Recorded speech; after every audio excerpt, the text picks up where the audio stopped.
महाराष्ट्रात विलंबित उशिरा जन्म प्रमाणपत्र घोटाळा झाला आहे। त्यात 957 जन्म प्रमाणपत्र हे बेकायदेशीररित्या देण्यात आले, हे आज सिद्ध झालं आहे। मालेगाव महापालिका, तहसीलदार तसेच इंदिरा गांधी हॉस्पिटल आणि पोलीस, त्याच पद्धतीने जे हेल्थ डिपार्टमेंटचे ऑफिसर, या सगळ्यांमध्ये आता सारांश असं निघाला की जो अधिकार नसताना 950 जे जन्म प्रमाणपत्र देण्यात आले त्याची चौकशी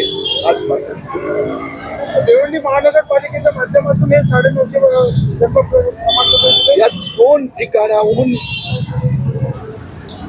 500हून अधिक 550 प्रमाणपत्र हे मालेगाव महापालिकेने दिलेले आहेत आणि 250 हे इंदिरा गांधी हॉस्पिटलने दिले आहेत, जे त्यांना अधिकार नसताना दिले आहेत। रुग्णालयामध्ये फक्त रुग्ण प्रसूती झाल्यानंतर प्रमाणपत्र देतात, जन्म नोंद करत नाही, नोंद करावी लागते। पहिले नोंद रजिस्टर मध्ये आली की नंतर प्रमाणपत्र दिले जाते।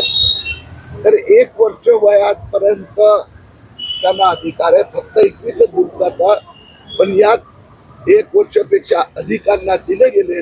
आता त्यांचं वय काय आहे, कुठे आहे, तो इथला होता कुठला होता, अधिकार फक्त न्यायालयाला आहे। या दोघांनी तुम्ही तक्रार केली का? आज आम्ही आता पोलीस स्टेशनला तक्रार केली, सगळे पुरावे दिले आहेत, पोलीस त्यांची चौकशी करणार, प्राथमिक चौकशी झाल्यावर मग पोलीस पुढची कारवाई ठरवणार।